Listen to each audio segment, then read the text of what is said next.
What's up, guys? Welcome back to a very special Weekly Weird News. Thursday edition. Yeah. Sports like rugby, American football, mixed martial arts, and ice hockey often get criticism from the whiny public about how they're violent and dangerous and only are a small step beyond the gladiator battles of ancient Rome. But if you're one of those people, like us, who not only disagrees, but also really wishes that you could actually see a Roman gladiator fight play out on ESPN, well, you may be in luck. Yeah, Colin Cowherd wouldn't be upset with that. Oh, he'd love it, yeah. A company called Unified Weapons Master out of Sydney, Australia, is on a crowdfunding mission right now to bring the combat sports of the past back for our modern enjoyment. And they're doing it in a way that solves the biggest problem with that kind of spectator sport. The fact that one or more combatants usually dies a horrifically violent death at the end of the fight. It's guaranteed. One little detail. Yeah. So their solution is the Lorica, a body armor suit that looks like something straight out of Halo that not only protects the fighter's body from serious harm, but also measures and records strikes from the fighter's opponent, providing hard data on just how much damage the fighters are doing to each other, or rather would be doing to each other if not for the suit saving their lives. You can't lie to those refs. This isn't gonna be another Mayweather-Pacquiao. The data is there to prove it. Yeah. Anyways, United Weapons Master, or UWM, got the idea when one of their founders named Justin was training in the art of Krabi Krabong.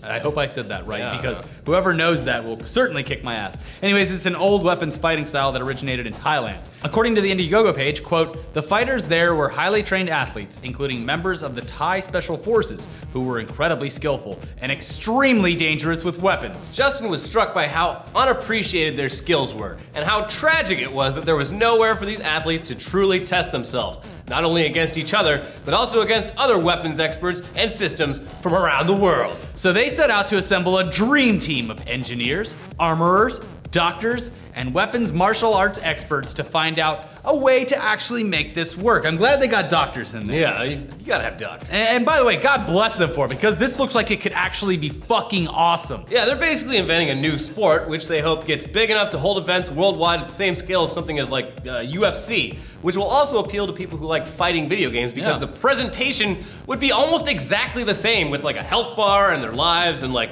heart rate and all that, clearly visible, showing exactly how the fight's playing out. Hopefully some finishing moves too.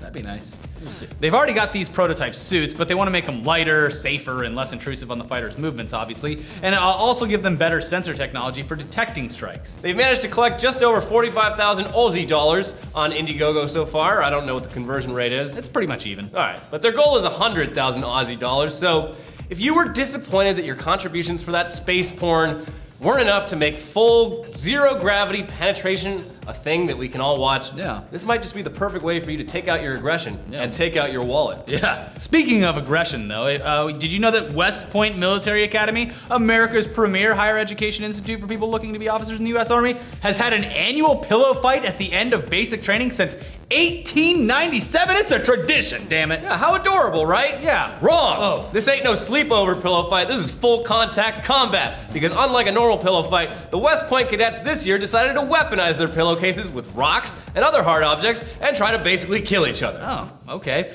Well, shocker, the whole thing left over 30 cadets injured, with 24 suffering concussions and others suffering broken bones, dislocated shoulders, and flesh wounds. It's just a flesh wound, damn it. Yeah. Welcome to the Army, kids. You're in. Yeah. This isn't even the first time something like this has happened. It's just the first time that there's been enough millennial cadets just shamelessly posting about it on social media for it to get noticed by major media outlets. Cadets stuffing their pillowcases with hard objects is just part of the pillow fight, guys. That's why upperclassmen always advise incoming freshmen to wear helmets. But of course, a lot of them just stuff the helmets into their pillowcases and use that to make the pillowcases way harder than their heads unprotected.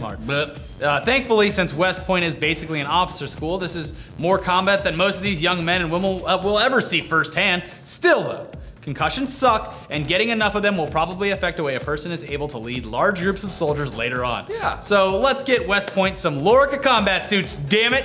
They work just as well for pillow fights as they do for sword fighting. Yeah, and then you'll really know who's the best pillow fighter. It sounds like a pretty violent way to haze people, so... Yes. I mean, they got the hazing thing going. They got it. Yeah.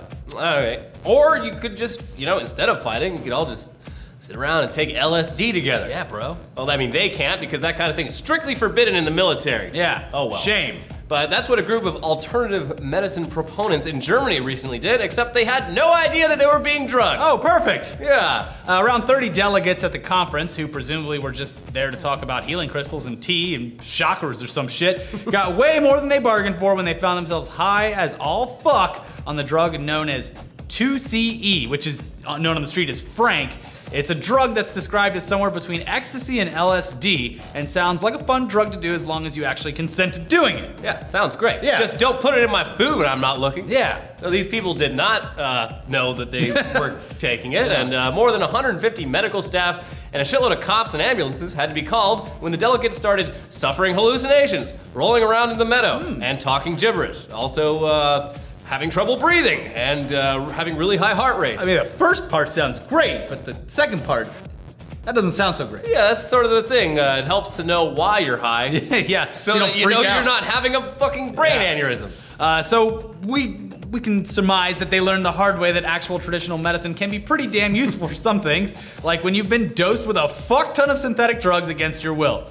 Ain't no herbal tea gonna fix that, Elliot. No, don't take me to the hospital. Just give me fruits and vegetables. Give me fruits and vegetables, it'll be fine. Yeah. No, sir. No. But anyway, let's move on to our favorite part of the show, and yours. Yeah. Headlines, where we read the most ridiculous real headlines that real news outlets decided to publish this week. Starting with... Burning Man founder addresses diversity problem by suggesting black people don't like camping because of slavery.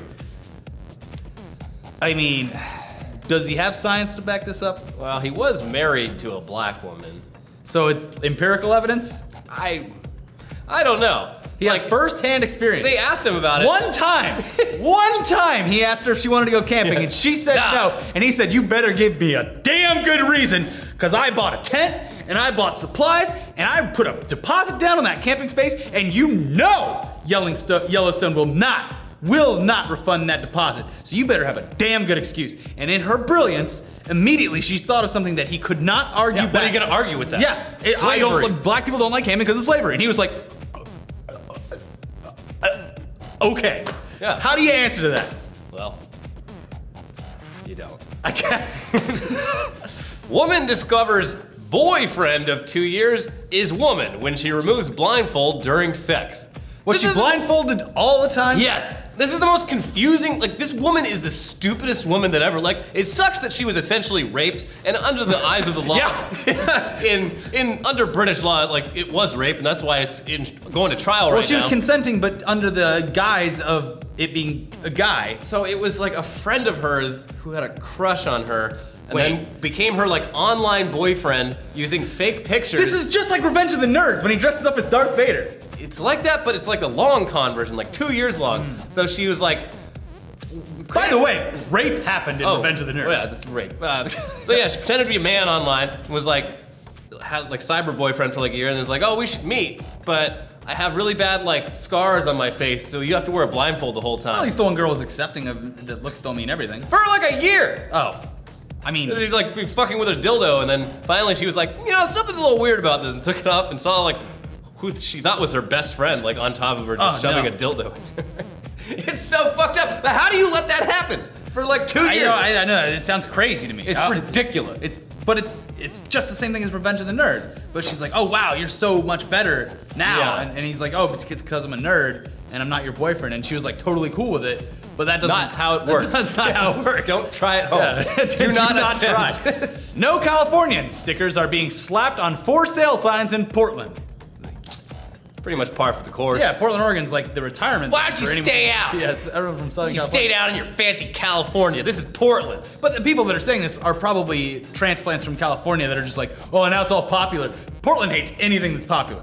Yeah. Yeah. It's like that episode of Portlandia. Yeah. Where Fred Armisen is like just a super like hipster like bike guy, but then he ends up getting a job within the course of like a week, and then he's like the angry old man being like, yeah, get out of here. Is this normal? Impounded car returned with gun, drugs inside. It's not normal. Yeah, I can't imagine. The woman's car was stolen. The police were like, oh, we found it. Come on down and get it. And it just... But she discovered all the drugs and guns? Yeah, so she's like, oh, picked up her car at the impound lot. There's like a crack pipe, there's a bag of cocaine, there's a fucking air rifle in there, a knife. Sounds like someone offered her a free vacation when she picked up her car. Lady, why don't you just be cool? Wanting to smoke some crack. Why just be cool with it. Why are you snitching? Yeah. Well, she did have a baby. Oh, okay. Okay, if you have a baby, don't do a bunch of drugs. But if not, yeah, feel free. Do whatever you want. Canadian candidate sorry for peeing in coffee cup. Canada's election is just... Is it as good as America's? Yeah. They're catching up so good. Yeah, this guy's... Was it? I got one question.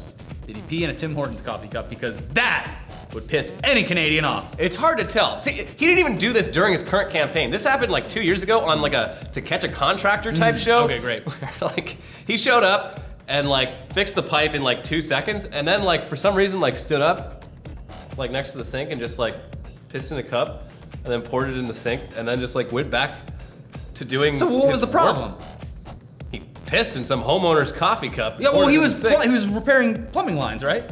Could have just gone to the bathroom. Well, dude, he's repairing plumbing lines. No, he was just repairing like the YouTube of the sink. YouTube? The YouTube.